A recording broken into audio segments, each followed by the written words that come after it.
Con el apoyo de Laboratorios Bagó, La Cascada, orgullosamente boliviana, Clínica Los Andes y Hansa, Soluciones Médicas, Red 10 presenta Trascendentes Podcast.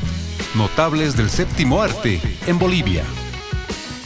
Su nombre es Fernando Arce Echalar.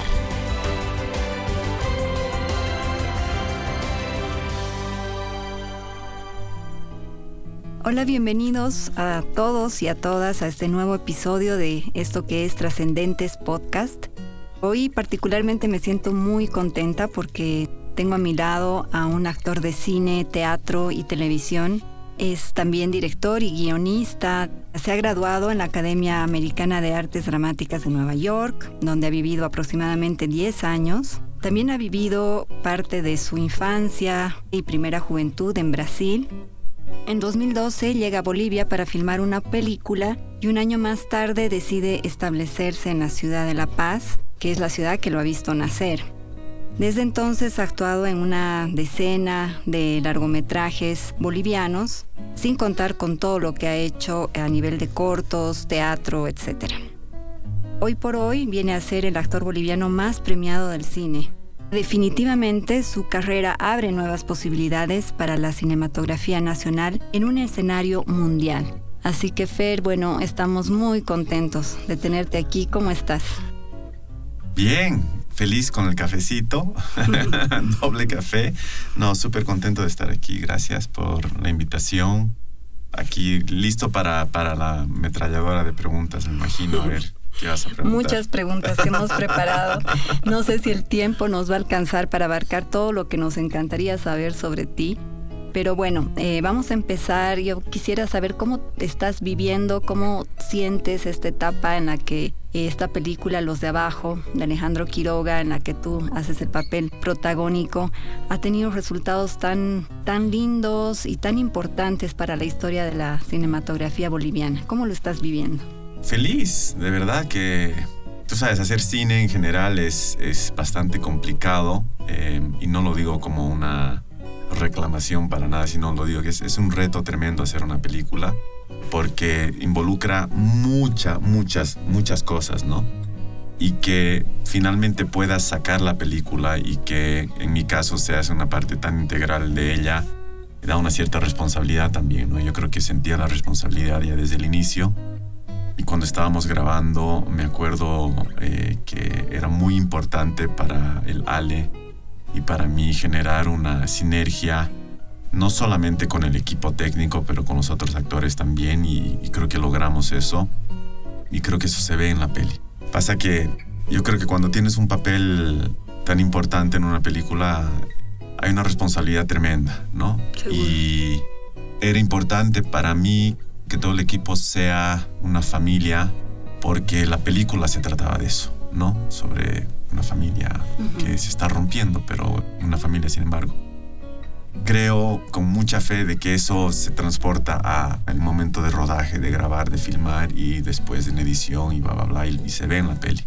Entonces, cuando sale la peli y empezamos a ser invitados a festivales, es pues un orgullo también, ¿no? Porque de una forma me siento como tío de la peli. Obviamente la peli no existiría sin el Alejandro y sin el productor Álvaro Olmos, que es de Cochabamba, pero sin el Ale, ¿no? Que tenía una visión muy concreta, y el apoyo del Álvaro, que ha ayudado a hacerlo. Pero poco a poco se va juntando gente y yo creo que soy como el tío de la peli, digamos, ¿no? Así me siento, como un tío de la guagua, ¿no? Claro. Súper orgulloso. Entonces, cada vez que sale una invitación era una felicidad y claro, hemos ganado. El primer premio que hemos ganado ha sido de interpretación a Sonia Parada, que es la actriz colombiana que hizo un trabajo increíble, muy lindo, ¿no? Y esta peli ha ganado premios en interpretación. Y eso obviamente dice mucho sobre el trabajo de los actores, pero dice también mucho sobre el guión y el trabajo del director. Por supuesto. ¿No? Claro. Entonces, yo lo veo como una victoria de todo el equipo cada vez que nos invitan a un festival o cada vez que ganamos algo. ¿Y lo que viene todavía? Y lo que viene todavía, sí, ojalá que se pueda ver en streaming y esas cosas. Yo me imagino que están viendo, ¿no? Esa parte, los productores están viendo esa parte. Ya no me meto en eso, pero sí, yo creo que es una película muy universal, ¿no? Y creo que toca el corazón de la gente bastante, por ser muy íntima, por ser muy honesta, yo creo, ¿no? Es algo que ¿no? Eso es lo que yo siento de la peli. Cuando leí el guión también lo sentía tremendamente honesto, ¿no? Después de que el Ale me mostró el guión, todavía creo que fueron 2 años hasta hacer la peli, ¿no? La primera lectura que yo hice del guión, esa era la impresión que yo tenía, era una cosa honesta. ¿Y cómo ha sido tu relación? La relación de Fernando con el personaje, con Goyo.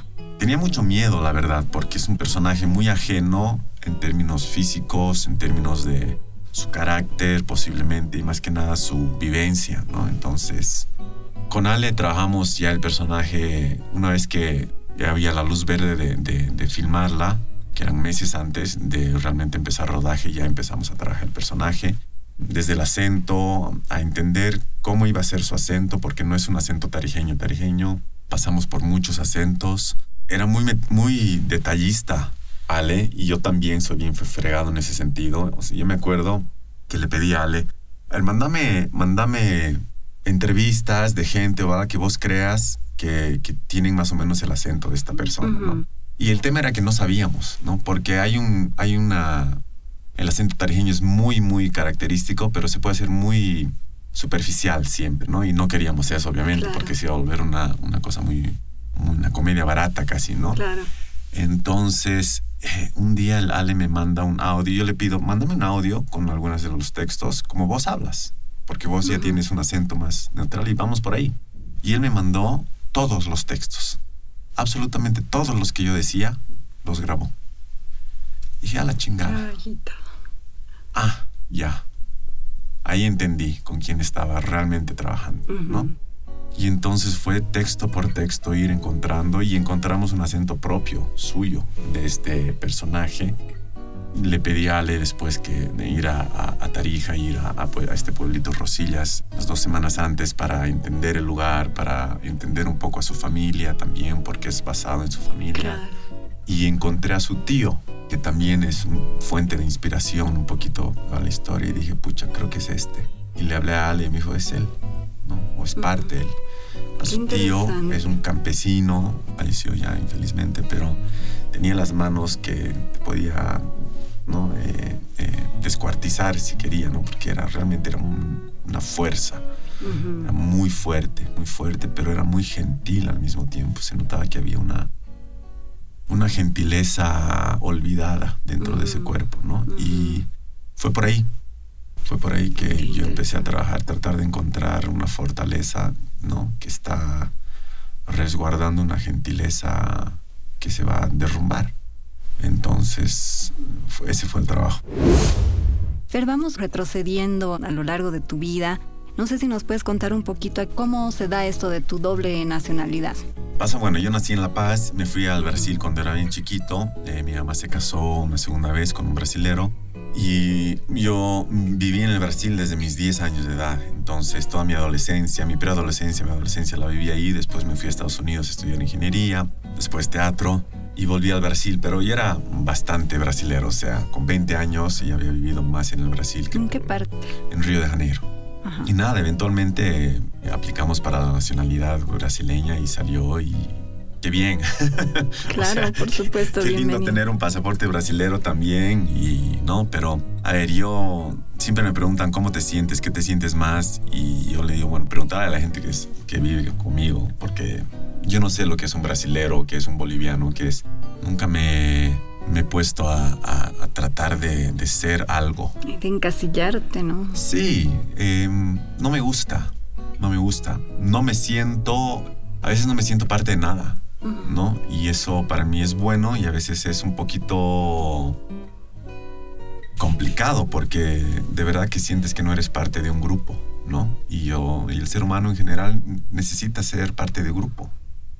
Parte de mi personalidad, creo, al mismo tiempo no quiero ser parte de nada, ¿no? Entonces es un conflicto mío. Y entonces, obviamente me ha ayudado a trabajar en el Brasil. Por supuesto. Porque viví en el Brasil desde mis 20 y algo, 20 y tantos, finales de mis 20, posiblemente hasta finales de mis 30. Algo así. Viví 8 años en el Brasil de nuevo, después de Nueva York. Y obviamente teniendo la nacionalidad brasilera pude trabajar en teatro, en televisión, etcétera, ¿no? Empezar a hacer cine ahí también. Has trabajado en telenovelas, tengo entendido. Sí, no mucho. No hablo mucho sobre eso porque la verdad es que yo no puedo decir que he sido un actor de telenovelas, pero he aprendido mucho en las cosas que he hecho. El mundo de las telenovelas es un mundo aparte realmente. Totalmente. Y en el Brasil es muy una fuerte. Industria gigante. Sí, y en ese sentido he aprendido, ¿no? Porque, a ver, no es algo que yo quería hacer, pero obviamente me metí a hacer audiciones para algunas novelas en el Brasil. Y claro, como en todos los lugares, hay un grupo muy selecto, muy cerrado, que siempre está. Pero por algún motivo me empezaron a llamar para hacer participaciones chiquititas, de 2, 3 capítulos, aquí, ahí, no sé qué. Además hablaba inglés, entonces hacía hasta papeles de gringo, ¿no? Hablaba español, entonces, ¿no? Hablo francés, en fin. Entonces me llamaban para hacer papeles bien así puntuales. Y era súper porque entendía ese monstruo que es, ¿no? Y claro, cuando tienes papeles chiquititos, nadie te da bola. Tú llegas, nadie sabe quién eres, dices tu nombre, saben más por tu personaje y te maquillan, no sé qué, entras, casi ni hablas con el director, te dan tus marcas y te tienes que zafar. Y te puedes dedicar a observar absolutamente Claro, todo. eso es un poquito, ha sido eso muy interesante, pero lo que más he aprendido con estos personajes pequeños era que realmente tenía que hacer mi trabajo solo. No podía depender de nadie. Me di cuenta de eso después de la primera vez. O sea, si me llaman de nuevo, no voy a tener una charla con él. No hay tiempo para que te hable sobre el personaje, no sé qué. Cero. Yo ¿no? lo trabajo solo. Lo tienes que trabajar solo y tienes que llegar a tu marca cuando tienes que, porque son 3, 4 cámaras y lo grabas una vez y listo. Ya chao, ¿no? Vuelves mañana para otras 2, 3 escenas, por decirte. Claro. Y si no lo haces bien, ya no te llaman, ¿no? Entonces, más bien que lo hice ok, me empezaron a llamar más. Y ya con el tiempo me empezaron a llamar para personajes más contundentes. Y después hice un personaje que volvía cada mes. Era un narcotraficante colombiano, era una novela sobre una mafia, poder paralelo se llamaba. Entonces, justamente sobre ese poder paralelo. Y era muy divertido porque yo me divertía un montón con este personaje. Con acento colombiano y todo. Era un acento, claro, yo hablaba portugués con acento colombiano, ¿no? Wow. Acento en español, ¿ya? Pero bueno, me divertí un montón y grabé las primeras escenas y a las 2 semanas me dicen, pucha, te contamos que al escritor, porque en las novelas los escritores tienen mucho poder, le encantó lo que hiciste, vas a volver. Ah, ya, ok. Perdón, a veces les crees, a veces no. Volví. A la semana estaba grabando otros 2 capítulos y así era, ¿no? Bien. Y entonces ahí ya aprendí mucho más, porque ahí sí realmente ya tenía interacción con los directores, porque había una dirección para el personaje en la historia. Claro. O sea, el personaje se iba a quedar unos 6 meses, ¿no? Entonces ya tenías que trabajar junto con los directores y eso fue también súper lindo, ¿no? Pero la presión es gigantesca, igual no puedes fallar, o sea, hay 100 personas esperando que vos digas tu texto bien, listo, porque hay que hacer otra y otra y otra y otra. Entonces, en ese sentido, he aprendido mucho. Me ha servido un montón hacer las novelas. ¿Cómo se da esto de los idiomas, por ejemplo? Bueno, castellano, obviamente aquí. Y yo, cuando viví en La Paz, mi mamá me puso en el Calvert. Toda mi familia fue al colegio alemán, pero ella me puso en el Calvert porque, según ella, era para ella el mejor colegio en ese momento. Y creo que ella tuvo también un trauma con el alemán y no quiso que yo pase por lo que ella pasó en el colegio alemán, me imagino. Entonces me puso en el Calvert y ahí aprendí inglés. Cuando me fui al Brasil, yo ya sabía un poquito de portugués porque mi mamá, como te dije, estaba saliendo, su novio era brasilero. Entonces ya sabía más o menos y en el Brasil aprendí portugués al tiro. Y en el colegio hice cursos bien intensivos de francés. Entonces ya cuando era adolescente ya hablaba los 4 idiomas, ¿no? ¿Italiano? Italiano yo aprendo solito porque amo Italia, entonces es autodidacta en ese sentido. Pero este tema de los idiomas me imagino es una herramienta que te suma. Sí, ¿no? Al final de cuentas como sí, actor. Sí, totalmente. O sea, pones en tu currículum, ¿no? En tu ridículum, como dicen.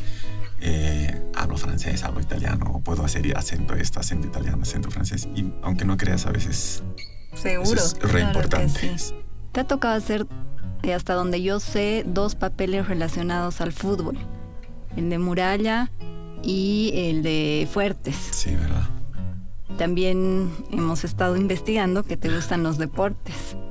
Sí, yo jugaba tenis y fútbol cuando era chico. De hecho, aquí en Bolivia era el capitán del equipo de fútbol. Era chiquito, ¿no? Mi sueño era ser futbolista, la verdad.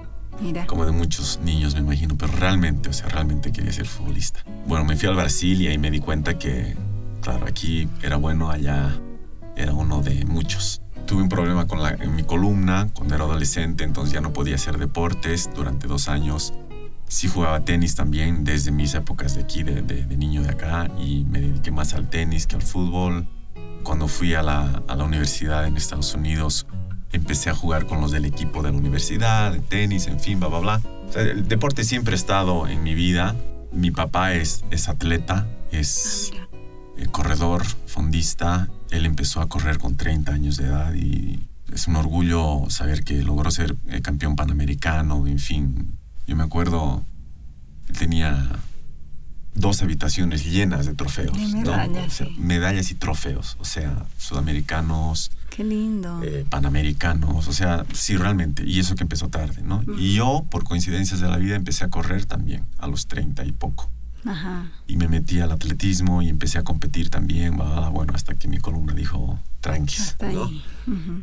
Pero amo el deporte y claro, hacer una peli como Fuertes, por ejemplo, fue increíble cuando me castearon para esa peli, para hacer el Bullaín, porque... Un papel muy importante. Sí, de mucha responsabilidad también y le tenía mucho miedo yo a las escenas de fútbol porque dije, pucha, hace años que no juego, ¿no? Y estábamos jugando con gente que realmente jugaba fútbol. Y el protagonista, el Chris, era un ex jugador. Tenía 22 años, creo, no me acuerdo, pero ya había jugado para el equipo del Strongest, de verdad, ¿no? Ah, ya. O sea, Mira, eso era no ese sabía. nivel, ¿no? Claro. Entonces yo decía, pucha, no puedo, obviamente no voy a jugar como ellos, pero no puede verse que no juego hace 8 años, ¿no? Entonces me acuerdo que entrenaba solito, así, un mes Preparado. con una pelota contra la pared, por lo menos para patear bien. No, fue una experiencia increíble, fue súper lindo. Buenísimo. Sí. ¿Y eres del Tigre o has entrado en conflicto ahí? No, soy. O sea, cuando era niño, mi papá me recogía todos los sábados y me llevaba al club Strongest, ¿no? Ajá. Entonces, sí, era del Tigre. Claro, después me fui de Bolivia y no había Te como... desconectas un completamente. poco, claro. Y cuando me fui a Estados Unidos, me desconecté del fútbol casi totalmente. Del fútbol en general, porque allá casi no llegaba, ¿no? O sea, en los años 90 todavía era un poquito más complicado, ¿no? Allá era básquet, fútbol americano, béisbol. Pero en el Brasil soy del Fluminense. Ese es como que mi equipo. Y en Bolivia es el Strongest. Y fue interesante porque jugaron... No sé si esto creo que no importa, no le interesa a nadie, pero bueno, no puedes cortar si quieres. No, dale. Nos interesa. Jugaron para la Copa Libertadores justamente el Fluminense contra el Strongest, ¿no? Aquí. Y dije, pucha, va a haber conflicto aquí. ¿En cuál hinchada voy a estar, no? Y vinieron 2 amigos míos, uno que vive en Río de Janeiro, que es del Fluminense, y el otro también. Bueno, los 2 son del Fluminense y uno que vive en Nueva York. Y dijeron, si algún día el Fluminense juega en Bolivia, vamos a ir, ¿no? Y vinieron, y era justo contra el Strongest, ¿no? Debo decir que estaba en la hinchada del Fluminense. Confesiones. Sí, porque ellos tampoco querían estar en la hinchada del Tigre porque tenían miedo de que los iban a pegar, ¿no? Yo les dije, Claro. no pasa nada. Entonces estábamos nosotros 3, la Caro más, que es del Bolívar, Ah, mira. y otros 20 locos gatos, ¿no? Ahí hinchando por el Fluminense y perdimos. Bueno, el Strongest ganó. ¿Y cómo se da tu enamoramiento por la actuación? Tengo entendido que por ahí, principios de los 90, hay un episodio particular Sí. en tu vida que de alguna manera te cambia la vida, ¿no? Sí, me cambió completamente. Y la historia me encanta contar esa historia, pero tarda 2 horas. Entonces, para resumírtelo, estaba de vacaciones en Río justamente, estaba estudiando ingeniería en Estados Unidos, estaba de vacaciones en Río y una amiga mía me convenció a que vayamos a una clase de teatro. Y yo era muy tímido, muy tímido, y dije imposible. Y me hinchaba hasta que buscamos clases de teatro por todo Río de Janeiro y no encontramos nada y le dije, ¿sabes qué? Deja de hincharme las pelotas porque no estás eligiendo nada. Entonces ya fue, ¿no? Y un día vamos a un centro cultural al lado de su casa a ver una peli, un martes, a las 3:05 era la peli, y llegamos unos 10 minutos antes y veo que habían clases de teatro ahí y me meto a preguntar por algún motivo qué ondas con sus clases de teatro y nos convence la secretaria administradora a que pasemos la clase de teatro. Y yo no quería, obviamente, y nos convenció, en fin, la historia es larga, pero fueron 3 horas en una caja negra, viendo a gente rara, haciendo ruidos raros, haciendo ejercicios raros. Yo me quería salir y no podía salirme. Podía haberme ido, ¿no? Claro. Y siempre me pregunto, ¿por qué no me fui? Era solo abrir la puerta e irme. Y no me fui. Por tímido, por no interrumpir. Claro. Me hicieron hacer una improvisación y eso me cambió la vida. ¿En serio? Así, mágico. Sí, mágico. No sabía qué me pasaba. 2 años después, cuando terminé la carrera, recién decidí, o mi cerebro dijo, bolas, ¿quieres actuar? Después de terminar, ¿qué carrera? Ingeniería electrónica. Okay. Sí. Entonces, hice un curso también que fue muy determinante. Se llamaba Theater in New York. Y eso fue como 4 meses antes de terminar la carrera. Fue en la época de Navidades. Eran 2 semanas de curso. Y nos llevaban a Nueva York a ver obras de teatro. Bueno, una semana de teatro en la U y una semana de ver teatro. Todo tipo de obra. Vi 11 obras de teatro en una semana y eso fue así lo determinante, ¿no? Así, mira, pucha, esto quiero hacer. ¿Y tu foco era más ser actor de teatro o sí. ya pensabas en el cine? No. Entonces, bueno, ya después fue cómo hacer, ¿no? En esa época no había internet todavía. Usaba las páginas amarillas, era escribir a los colegios, sí. Esperar la respuesta por correo normal, 2 semanas, a ver si aceptaban que vos aplicabas, te respondían después, o sea, fueron 3 meses de proceso y audicioné para teatro, ¿no? Porque era eso, yo ni sabía qué tenía que hacer para audiciones, no sabía que había que hacer monólogos, no sabía nada. Y entré a una escuela, esta American Academy of Dramatic Arts, y esa era netamente teatro.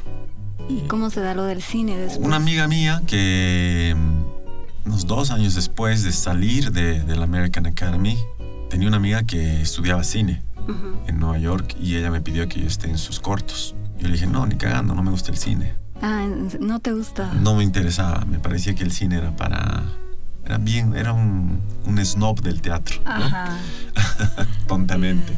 Y no era el único, ¿no? O sea, sí, realmente... Había como una... Sí, había una cosa de que Nueva York es teatro y Los Ángeles es cine, ¿no? Y había una separación así bien Hollywood, concreta. No. Sí, o sea, claro, si te dicen quieres hacer una peli y te pagamos XX, serías tonto decir no, pero no era mi enfoque. Mi mente, ajá. Y siempre le decía no, hasta que un día realmente no había cómo, o sea, ella estaba en un lío y ya.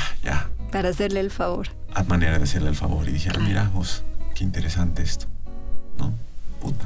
Y me acuerdo que lo que me parecía interesante también era que había un registro, que obviamente en teatro, más en esa época, no había, que es también lo lindo del teatro, ¿no? Que es muy efímero, ¿no? Y dije, mira vos, ¿no? Y el proceso era diferente, la actuación, la manera de actuar era diferente. Y me metí a clases de actuación para cine. Claro. Y me acuerdo que, gastaba un montón de dinero en esas clases, todos mis salarios se iban en esas clases y me empezó a gustar. Mira, qué interesante, Fer. Y ahora que mencionas este tema de la diferencia de tipo de actuación, la técnica en cine, en teatro, ¿ahora sientes que la técnica, la metodología se pueden combinar o más bien son contrarias y chocan? No, para mí se combinan. Creo que en mis épocas había tal vez por el lenguaje que se usaba mucho en el cine en los 90s o lo que la gente buscaba, era tremendamente realista y estaba como que todavía, no sé, madurando ese realismo en el cine. Entonces había una ruptura, ¿no? Una diferencia entre actores de teatro y actores de cine. Y más de televisión también, ¿no? Los que hacían televisión, olvídate, era otra historia, ¿no? Eso sí que eran novelas y listo. Pero ya, obviamente, con el tiempo se ha ido viendo que que no es así. Y yo, sin querer queriendo, cuando volví al Brasil, por ejemplo, estudié teatro de nuevo, me metí a unos talleres con un grupo que se llama Lume Teatro, que es un teatro tremendamente físico. Era lo opuesto a lo que yo había aprendido en mi conservatorio de teatro. Y uso eso hasta hoy día, pero en el cine, digo, ¿no? Pero lo uso de una forma reducida o de una forma entendiendo el formato de lo que es cine, ¿no? Pero trabajamos mucho energía, imágenes, la imaginación, cosas que también trabajaba en Estados Unidos. Entonces tú vas armando tu cajita de herramientas, ¿no? Y el tema energético para mí es tremendamente importante para la actuación. Claro. Y lo uso. Perfecto. Hace un rato estábamos haciendo un repaso de todas las películas bolivianas en las que has actuado, que llegan a ser mínimo unas 10. Y me contabas que el 2012 fue un año importante porque te invitaron a que seas parte de una peli que se estaba rodando. Y a partir de eso es que decides, bueno, se dan las cosas para que tú cambies de residencia y vuelvas al país que te ha visto nacer, a La Paz, a la ciudad de La Paz. Sí, Carga Sellada, de Julia Vargas, que es una película muy linda, la verdad es una... De nuevo me cambió el rumbo de mi vida esa peli, ¿no? Porque la rodamos en Machacamarca, en Oruro, pero los ensayos eran en Cocha, donde vivía Julia, y durante esos ensayos se retrasó el cronograma y todo, entonces me vine a La Paz a visitar a mi familia, porque yo vivía en el Brasil en esa época, y me encontré con Luis Llantesana en la calle. Él me presentó a Gori Patiño, lo reví al Cris Mercado, que no nos veíamos desde el atraco, creo, si no me equivoco, o creo que sí. Y ellos estaban pensando hacer una obra y me pidieron que yo les dirija en una obra. Y en fin, la obra se llama Arte y la hicimos y fue un hit. Llenamos el Municipal 3 noches. Acuerdo. ¿Sí? ¿La viste? Sí, sí. Fue increíble, fue realmente increíble. Lo hicimos en Tarija, en fin. Y a partir de eso, de la peli de eso, empezaron a llamar para dirigir más cosas. Después dirigí una obra que se llama El Pacto, de la Camila Urioste. Y con esa ganamos bastantes premios. Y esa fue con el Bernardo Peña y la Andrea Ibáñez. Actorazos los dos. Y sí, se fue dando. Y yo quería escribir también. Y ya había escrito una obra que la habíamos presentado en el Brasil el año anterior. Y yo quería escribir un monólogo. Y le dije, bueno, lo voy a escribir. Ya lo tenía más o menos en portugués y se fue transformando en un monólogo en castellano. Y el 2014 lo presenté, si no me equivoco, ya un año y medio después de haber dirigido Arte. Lo presenté en el sótano, en el centro, ¿no? En el sótano de la Sinfónica, que era un espacio alternativo. Sí. Y ese monólogo creo que también me catapultó a hacer otras cosas aquí. Entonces me fui quedando porque dije, pucha, aquí estoy trabajando y estoy haciendo cosas lindas. Estoy pudiendo dirigir constantemente y experimentar, y por algo será, ¿no? Y eso comentábamos que es una situación no tan común, porque generalmente se ve que artistas talentosos como tú más bien son más requeridos o más valorados en otros lugares. Y en tu caso ha sido tu propio país que te ha invitado, digamos, a que vuelvas y que hagas una trayectoria y construyas una carrera, ¿no? Sí, totalmente.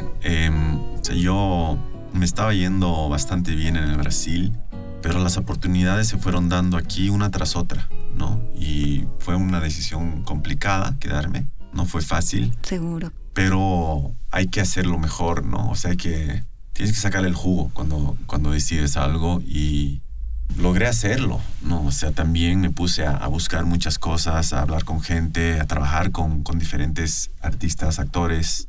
Fui cofundador de dos grupos de teatro, uno que se llama Cinco Palmas y otro que se llama Coyacán en Agosto. Entonces, di muchos talleres. Eso. No, claro, y eso es una parte importante. Sí, me parecía importante también hacer eso, contribuir en ese sentido a la gente, y aprendo mucho dando talleres también, ¿no? Seguro, y te actualizas también, sí. Y se aprende de los estudiantes, totalmente, de los alumnos, ¿no?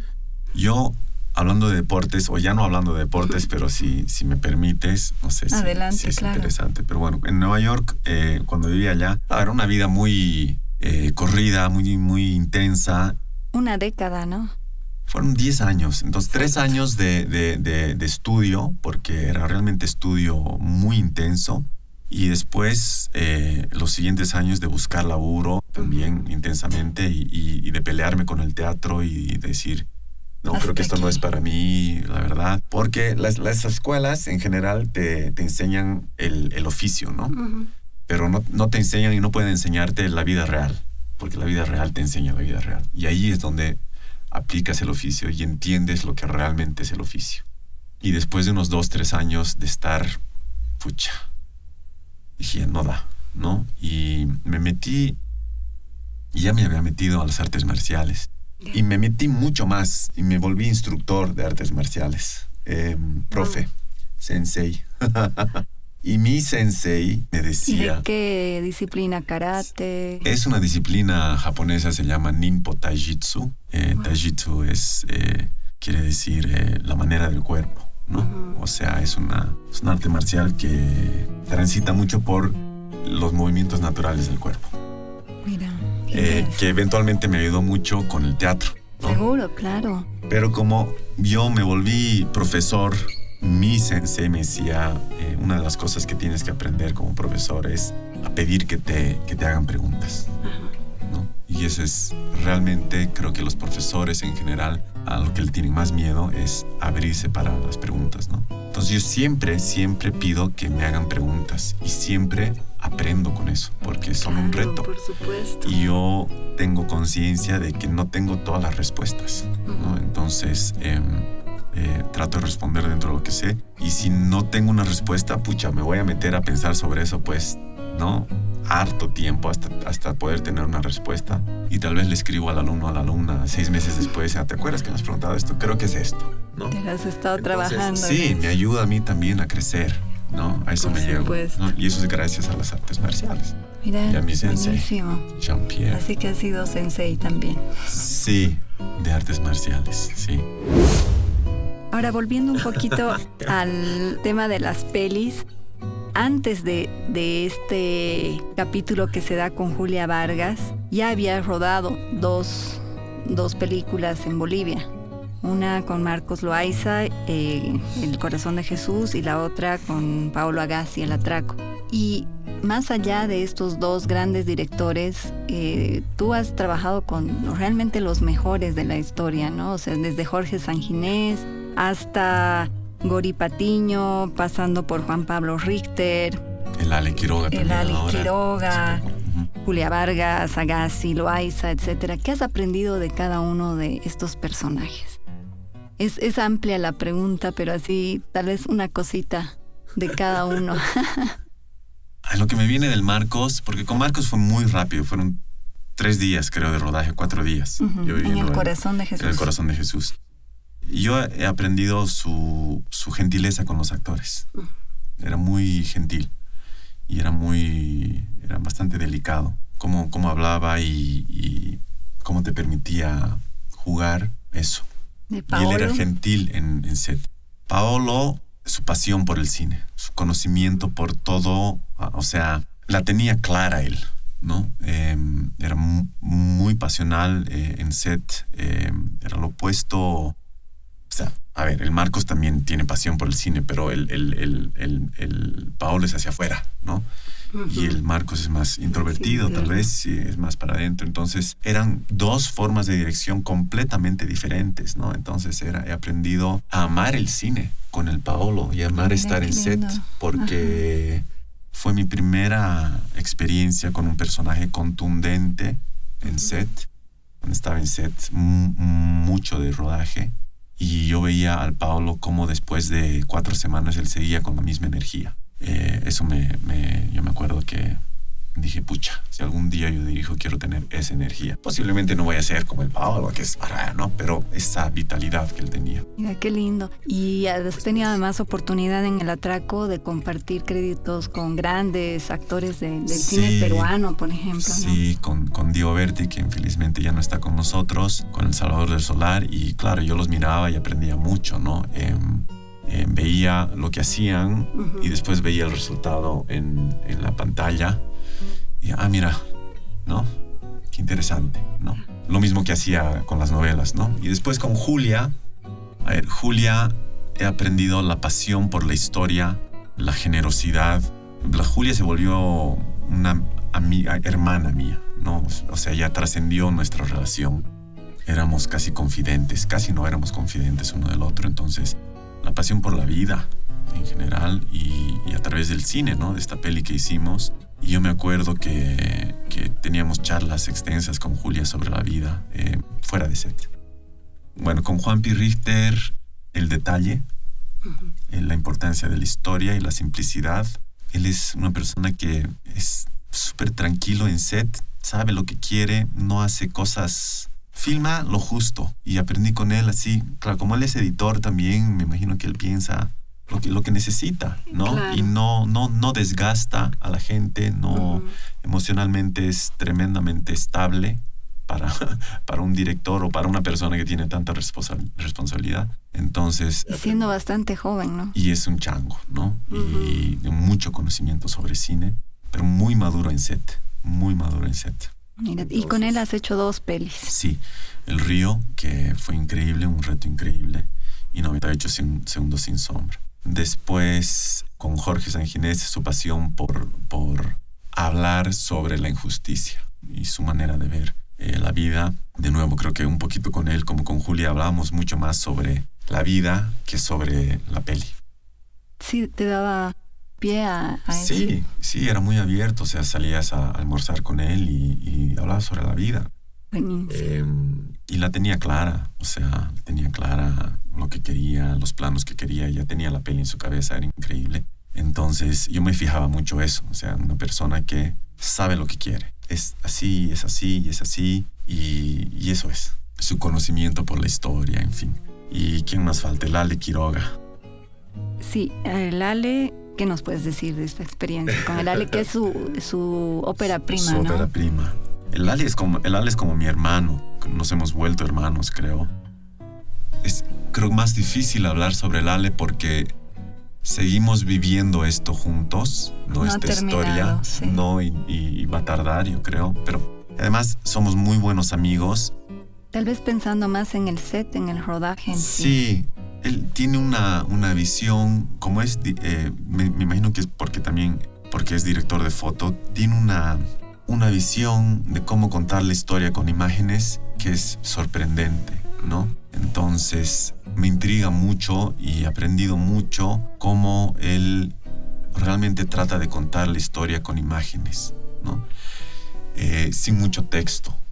Eso te iba a decir, por ejemplo, Goyo es un hombre de pocas palabras, sí, ¿no? Sí. Y cuando habla realmente es como que yo estaba así esperando a ver qué va a decir, porque lo que dice es tan contundente. Y la peli en ese sentido era un reto porque es un universo donde la gente habla muy poco y habla lento y además lo que te comentaba en el inicio de la charla era teníamos que encontrar cómo hablaba y este hablaba casi explotando a veces, ¿no? Era medio brusco, entonces era una combinación entre que no se entienda, pero se tiene que entender un poquito, pero no es que no lo podemos entender, ¿no?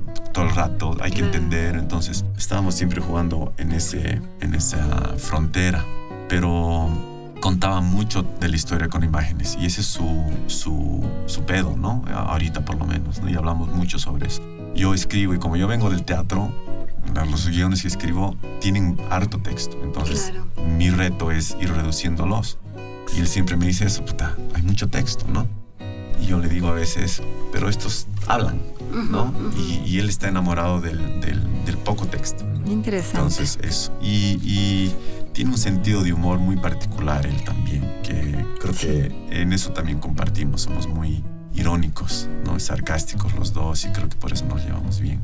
Bárbaro. Ahora Gori. Gory.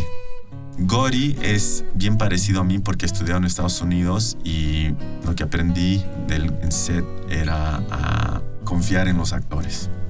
Y él tenía una confianza en los actores increíble. Los trabajaba y, por ejemplo, cuando hicimos Muralla y la entrega, yo trabajé con los actores. También hice el trabajo de dirección de actores o de coach de actuación inicial para la entrega especialmente. Ok. Pero como Gory estudió en Estados Unidos, tenemos un lenguaje parecido, ¿no?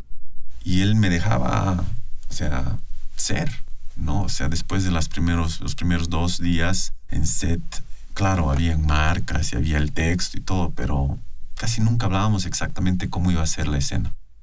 Si tiene que pasar esto, transitas por esto es lo que está sucediendo, bla, bla, bla. Y él era muy puntual en todo el mundo interior del personaje y ya listo, grabamos, ¿no? Te dejaba fluir, digamos. Sí, y eso exige confianza, ¿no? Totalmente, de ambos lados, porque yo también confiaba en él de que me iba a dejar ser y que se iba a grabar la primera toma. Y con Gory hacíamos 1 o 2 tomas y ya, en Muralla, ¿no? Buenísimo. Generalmente.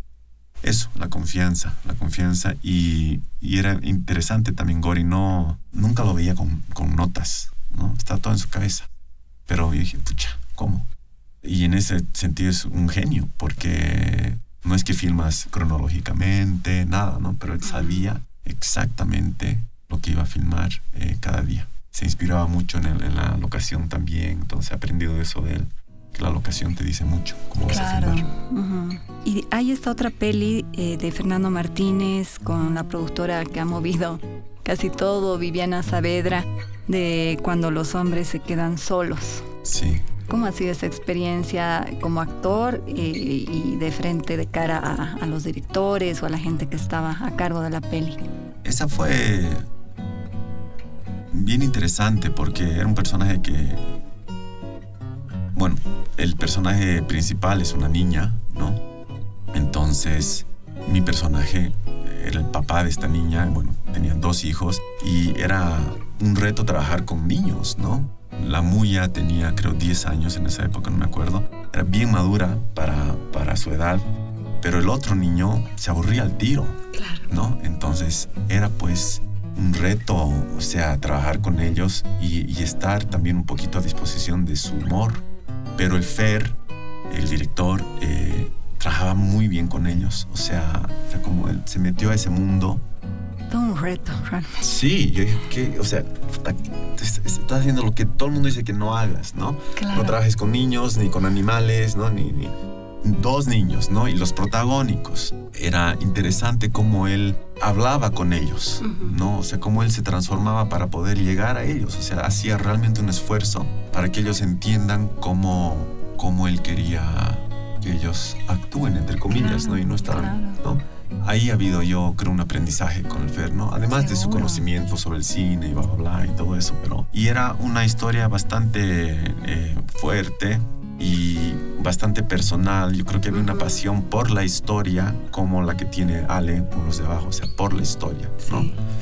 Era una historia muy personal para él. Buenísimo. Y finalmente, esta coproducción de Óscar Salazar y Franco Traverso, son 2 directores. 2 directores, sí. Codirección, ¿no? Sí. Codirección. Sí.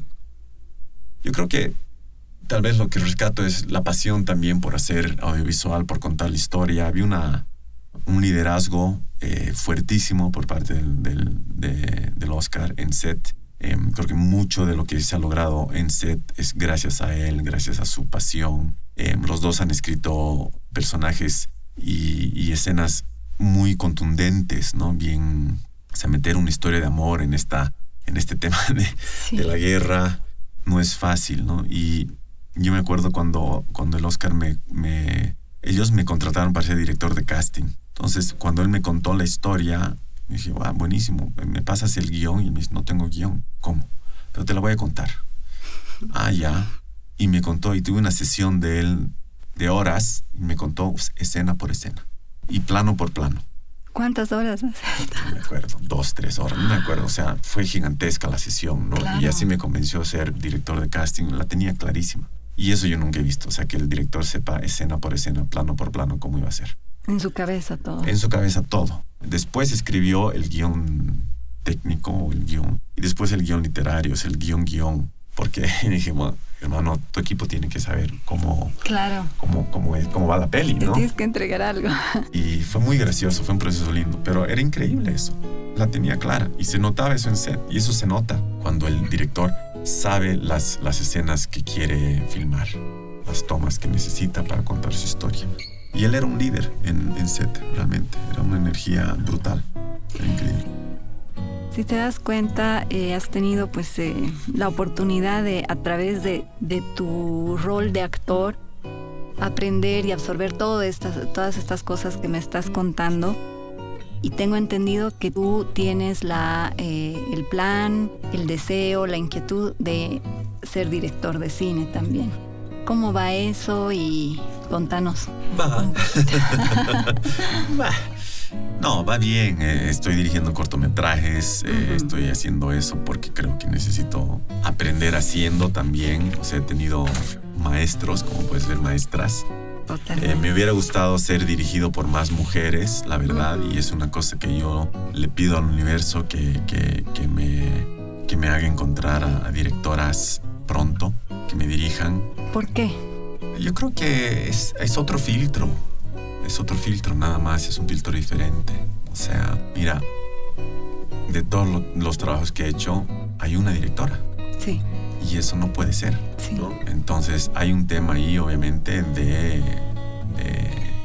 hay directoras más, obviamente, más que antes. A mí no me ha llegado la suerte tal vez de trabajar con ellas, pero creo que tiene que haber más. No, totalmente, totalmente. Ojalá que haya más, porque la mirada del mundo es diferente, nada más, ¿no? No es ni mejor ni peor, nada, es diferente. Tu filtro, tus experiencias como ser humano son diferentes, ¿no? Y yo creo que eso genera una calidad en la película diferente. Totalmente, ¿no? Totalmente. La manera de contar una historia. Hay diferente. más mujeres tal vez en el campo de la producción ahora. Sí, puede ser, sí, ¿no? sí. Sí, y eso no entiendo. ¿Por qué será? Es la pregunta que nos hacemos todos. Sí. Bueno, no sé. Pero ojalá que pronto una mujer te convoque. Sí, varias.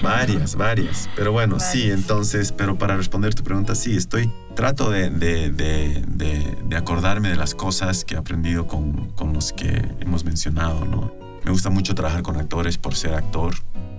Necesito confiar en los actores también. Estoy dándome cuenta del tipo de director que creo que voy a ser. Claro, como que perfilando. Claro, entonces estoy aprendiendo eso también, cómo yo me comporto en set. No quisiera ser, y me acuerdo cuando empecé a dirigir teatro, era medio histriónico, medio histérico y me estresaba y bla. Y después de la segunda obra dije, no puede ser así, ¿no? Y empecé a dirigir un poquito más tranquilamente.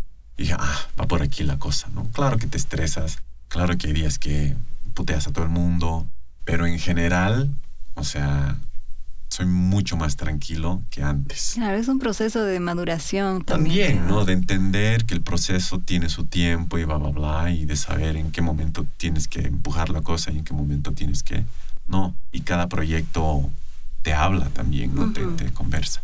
Pero yo no quiero empezar como director de cine, no quiero empezar como un histérico, ¿ubicas? Yo quiero empezar nomás como uno tranquis, ¿no? Y saltar etapas. Bueno, te puedes ir preparando para eso, ¿no? Hay sí, formas entonces, de trabajarlo. Dirigir los cortos también es para eso, o sea, es para ir generando hábitos para poder estar lo más tranquilo posible. ¿Y tienes, digamos, planteada alguna idea, alguna temática, el género en el que te gustaría incursionar, por ejemplo, con una primera película? No. ¿Todavía? No, o sea, tengo proyectos que están ahorita en desarrollo. Son 3 películas, 3 largometrajes completamente diferentes. Ya. Pero hay una cosa en común, que es un cierto humor sarcástico, irónico que tienen todas, ¿no? Y yo creo que eso es buenísimo. Así nomás. ¿Llegan a ser comedia, tal vez? No. Sí, comedia negra la llamaban antes, ¿no? Ajá. Pero sí, pero no, tragicomedias. A ti también te quería preguntar esto como actor, como director. ¿Qué opinas de los actores naturales, por ejemplo? ¿Tú los considerarías dentro de tu propio proyecto? No, posiblemente no, a no ser que sean cosas muy, muy específicas, pero lo que sucede, yo creo, con actores naturales es que son muy limitados, ¿no? Entonces tú consigues a alguien que es tu personaje, ¿no? Entonces, casi como filmar un documental, ¿no? Si tú le pides a esa persona ir más allá o más acá, no lo logra. Entonces, estás un poquito condicionado a lo que esa persona es. Ahora, si tienes la facilidad o la suerte de conseguirte a una persona que es el personaje que estás buscando, súper. Pero yo siento que estaría siempre con un poquito del pie atrás. No sabría cómo va a ser el próximo día, ¿no? Claro, entiendo. ¿A qué actores internacionales y actrices y nacionales, ahí el chanchullo, tú admiras o de pronto has pensado, ay, me gustaría trabajar con ella o con él? Los nacionales, o sea, creo que la Patti García es increíble. He tenido la chance de dirigirla en una obra de teatro y ver su proceso, y es brillante ella, porque siempre llega con propuestas concretas, ¿no? Y tiene una pasión y una conanés, ¿no? Es conana con sus personajes y es creativa y y se lanza y no tiene miedo de hacer el ridículo, que me parece que es muy importante para un actor, ¿no? Una actriz. Ella es increíble. Creo que la Dani Lema también es una actriz que tiene muchísimo talento. Me encantaría que ella haga más cosas. Y Jorge Ortiz creo que es un actorazo. He tenido la chance de compartir escena en El Atraco con él y me acuerdo sentir una potencia, ¿no? Claro, además la experiencia, ¿no? Sí, el conocimiento. ¿no? Sí, y es profundo, de nuevo, se va adentro. Y eso es, yo creo, lo que uno quiere también con actores. Hablando de tu pregunta anterior, los actores naturales son lo que son, no tienen recursos como para ir más adentro y darte algo que no son. Y a mí me interesa lo que no eres, ¿no? El Gori Patiño creo que es de los mejores actores de Bolivia, pero ahora se dedica más a dirigir. Bueno, actúa en teatro. El Luigi yo creo que es un volcán también. Y en general los actores que han salido del Teatro Los Andes son actores que... Totalmente profesionales. Tienen muchas herramientas, han trabajado cuerpo, han trabajado voz, han trabajado... O sea, una de las obras que más me han marcado en la vida es Liliada, por el teatro, que es un lenguaje opuesto al teatro que yo dirijo o que hacía. Yo creo que nunca podría hacer algo como lo que ellos han hecho, pero dices, puta, wow, ¿no? ¡Qué locura! ¿No? Entonces, todos los que han salido de ahí son increíbles, ¿no? Cris Mercado, la Erika Andia, en fin, hay un montón. Hay un montón. Entonces, sí, son increíbles. Y no sé, de afuera me gusta mucho el Daniel Day-Lewis, todo cómo se transforma. Me gusta mucho la Lady Judi Dench, se llama. Hay un actor, ahora sí voy a usar mi chanchullo, porque hay un actor que falleció, que hizo La vida de Pi. Irfan Khan es brillante en las cosas que ves, tiene una tranquilidad para actuar. Todo está sucediendo dentro de él y la cámara cacha eso, ¿no? Ajá, qué lindo. Es impresionante. Bueno, buenísimo. Era impresionante ese hombre. Irfan Khan. Para ir cerrando, querido Fene, ya no robarte más, más bien, de tu tiempo. Bueno, tú que das talleres constantemente, además en La Paz y en casi todos los departamentos, creo, de Bolivia. ¿Ves que hay talento, digamos, de las nuevas generaciones para el tema de actuación? Muchísimo. Mucho talento y muchas ganas. Sí, porque eso también es importante, la perseverancia y seguir, ¿no? Porque a veces uno tiene una inquietud, está un tiempo, pero vas cambiando, abandonando a medio camino. Sí, y eso sucede, o sea, de 10 que estudian actuación, 2 van a seguir, posiblemente, ¿no? O 3, y después de 5 años, 1 queda. Seguro. Y más aún en un país como el nuestro, donde realmente la cosa es un poquito complicada. pero hay mucho talento, muchas ganas, hay una generación nueva que está loca por contar también sus historias, ¿no? Guionistas nuevos, jóvenes, escritores, autores, en fin, directoras de teatro muy interesantes. Creo que lo que falta un poquito son espacios donde puedan mostrar sus trabajos. Oportunidades, ¿no? Sí, pero creo que la respuesta es empezar a escribir obras para espacios alternativos. Y eso es.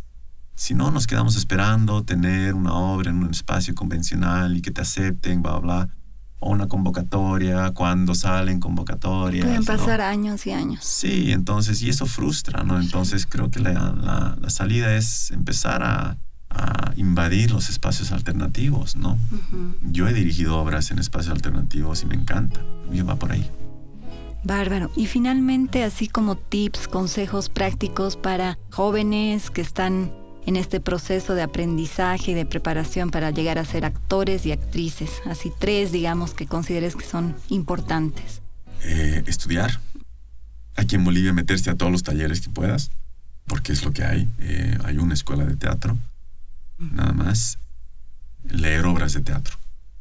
Leer literatura en general, pero leer obras de teatro, para que te acostumbres a ese lenguaje, ¿no? O guiones, si quieres hacer cine. Acostumbrarte a leerlos, leer en voz alta. Suena muy tonto, pero realmente es un consejo, porque yo me encuentro con gente que tiene mucho talento, muchas ganas, ya es profesional en comunicación o lo que sea, pero les das un texto y no pueden leerlo en voz alta. Y eso es imperdonable. Claro. ¿No? Y eso con práctica se supera. Claro, como todo, ¿no? Tienes que saber leer. No puedes, bueno. Me hace renegar. Y viajar. Viajen, hagan viajes. Si no puedes viajar fuera de Bolivia, andate a un pueblito, viaja a otra ciudad, a otro departamento. No te encasilles en lo que es tu ciudad. Es lo peor que te puede pasar, yo creo. Es volverte un defensor de tu ciudad. Pucha, ahora me van a odiar todos, pero volverte una herramienta para defender tu ciudad, creo que no va por ahí el arte. Yo creo que tienes que contar historias, nada más. No tienes por qué estar defendiendo que tu ciudad es mejor que otra. Claro. Ay. Pero bueno, eso sí, es cierto. Va por ahí. Algo más que no te haya preguntado, que me haya olvidado y que sea importante compartirlo. No sé, o sea, miles de historias, ¿no? Pero yo creo que justo ayer estaba en un tecito y estábamos hablando sobre las historias que se cuentan en Bolivia, en teatro, en cine, ¿no? Y hay una pregunta, y estaba también en una entrevista ayer a mediodía también, y siempre surge este tema de las historias que contamos aquí en Bolivia, y muchas de las historias son de sufrimiento, ¿no? Que todo bien. Y a mí me ha tocado ser personajes que sufren, ¿no? Sí, intensamente. Pero la pregunta siempre surge, ¿por qué no contamos historias que sean más alentadoras, entre comillas? Que no sea solo sufrir, tal vez como contadores de historias podamos pensar en contar ese tipo de historias también, ¿no? Encontrar los héroes, las heroínas en el cotidiano y contar una historia. No te estoy diciendo con final feliz necesariamente, pero que no nos haga... Que te deje un buen sabor de boca en el sentido de la esperanza o el mensaje positivo, tal vez. Sí, ¿no? Que te inspire a ser mejor. La inspiración. ¿No? O sea, tú puedes contar una historia de sufrimiento que te inspire a ser mejor, obviamente. Pero a veces siento que estamos muy en eso. Y la pregunta siempre es, ¿por qué será? La respuesta no la tengo. Pero bueno, a ver si logramos contar historias que te inspiren a ser una persona mejor. Es una invitación muy importante. Sí. Bueno, entonces creo que ya estamos y te agradezco nuevamente por tu tiempo, por tu buena onda, tu buena disposición para estar aquí. Ojalá que no sea la última y vamos a estar súper pendientes de todo lo que venga de la mano de Fernando Arce en cualquiera de sus facetas, esperando también una película que sería buenísimo poderla apoyar y poderla ver. Y bueno, Gracias, Fer. No, Beatriz, gracias a vos, gracias por el espacio. Me encantan este tipo de charlas, me parecen lindas y ojalá que mucha gente pueda escucharla. Felicidades por todo el trabajo que están haciendo, de verdad, es increíble que crezca, que en 20 años podamos hablar sobre cómo nos ha ido. Esa es la idea. Y segurísimo, se vienen unas pelis interesantes también en las que he estado. Las vamos a charlar aquí en tu programa también. Seguro. Que así sea. Muchísimo éxito y gracias otra vez. Y a todos ustedes, gracias y hasta la próxima. Chao, chao. Trascendentes Podcast. Notables del séptimo arte en Bolivia. Esta fue una producción de Red 10, proyecto de periodismo ciudadano de Neocom SRL. Entrevista a cargo de Beatriz Villagómez Cajías. Sonido y edición, productora de audio SCAT. ¡Hasta la próxima!